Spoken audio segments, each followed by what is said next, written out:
ভাই আমার 10 লিটার তেল দেন না, খুব ইমার্জেন্সি দরকার। অকটেন নেবেন না পেট্রোল নেবেন? প্রাইভেট কার তো অকটেন লাগবো। এই তো সুযোগ, দেখা তো মনে হইতেছে টিয়াওয়ালা লোক। ভাই অকটেন তো নাই। ভাই দেন না, ম্যানেজ করে দিতে পারেন কিনা? আমি একজন ডাক্তার, ইমার্জেন্সি হসপিটাল যাইতে হইব, আমার জন্য অনেকগুলো রুগী বসে রয়েছে। তেল তো নাই, তবে আরেক জায়গায় থেকে ব্যবস্থা করে দেওয়ান যাইব। 350 টাকা করে লিটার পড়বো, নিবেন?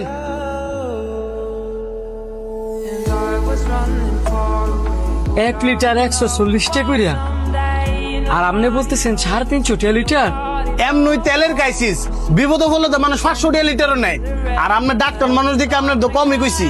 এখন আপনি যদি নেন তাহলে আইনা দিমু। আপনি কিন্তু জুলুম করতেছেন, ভুলা যায় না। জুলুমকারীরে কিন্তু আল্লাহ পাক পছন্দ করে না। বিপদে কিন্তু আপনিও পড়তে পারেন। এত কথা শুনতাম না, এটা আমার ব্যবসা। এখন তেল আপনি কি নিবেন? ঠিক আছে দেন।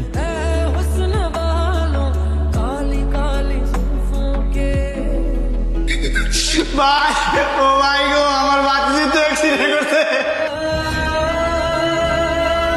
আরে হাসপাতালে লেগেছে, তুমি তাড়াতাড়ি আয়। আমার মা অনেক। ডাক্তার সাহেব, ও ডাক্তার সাহেব, আমার মায়ের বাঁচান ডাক্তার সাহেব। ভিতরে আসেন। আপনার মায়ের সমস্যা কি বলেন? আপনার বইয়ের না ডাক্তার সাহেব, আমার মায়ের গাড়ি অ্যাক্সিডেন্ট করছে, একটু তাড়াতাড়ি আয়েন ডাক্তার সাহেব। রোগী আমি দেখছি, অপারেশন করাইতে হইব।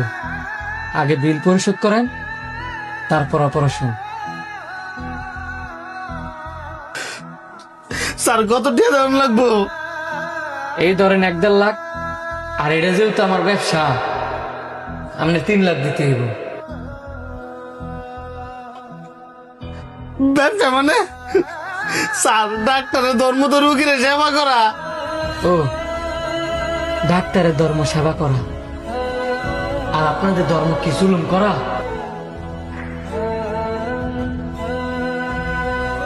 স্যার আপনি? জি আমি। আপনার একটা কথা বলছিলাম না, যে বিপদ কার কখন আসে কেউ বলতে পারে না।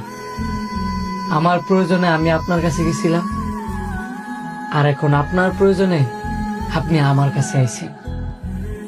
একটা মানুষ বিপদে পড়লে তার কাছ থেকে জুলুম করে ব্যবসা করতে হইব, এটা কোন ধর্মের মধ্যে আছে? এখন আপনি বলেন, আপনার জন্য কি করতে পারি? স্যার আমি আমার ভুলটা বুঝতে পারছি স্যার। ওই জন্য আপনার জুতাতে আমার দুটা মারে দেন স্যার।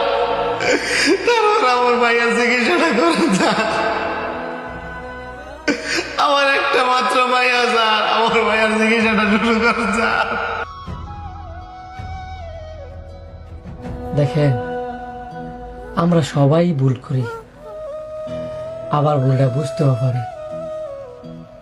কিন্তু আমরা এমন কিছু কিছু ভুল করি যে ভুলের মাসুল অনেক কঠিন ভাবে দেওয়া লাগে।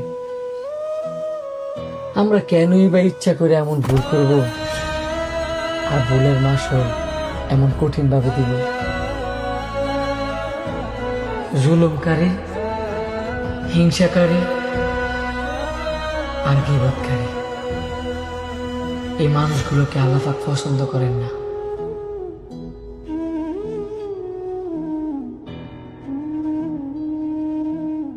আপনার মায়ের অপারেশন অলরেডি চলতেছে, টেনশন মুক্ত থাকেন, আল্লাহ ভরসা।